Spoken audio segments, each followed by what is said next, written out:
हम तो से पूछी बरतिया ए बरती आसे केकरा लागी ए करेलू छठी बरतिया से केकरा लागी।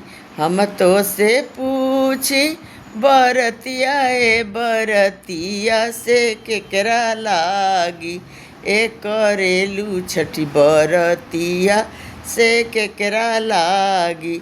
हमरो जे बानी श्यामी ऐसन श्यामी से उनके लागी ए करीले छठी बरतिया से उनके लागी।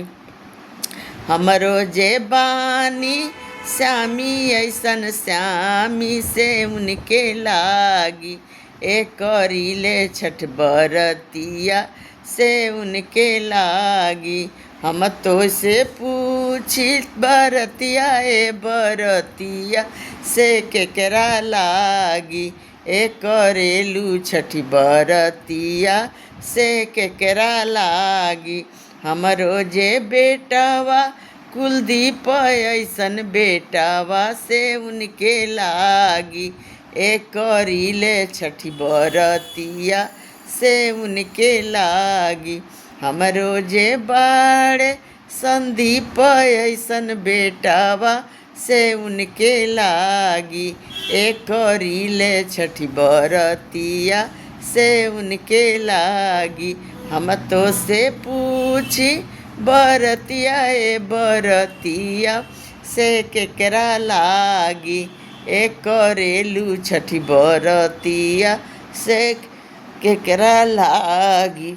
हमरो जे बाड़ी सिखा ऐसन बेटी से उनके लागी ए करीले छठी बरतिया से उनके लागी।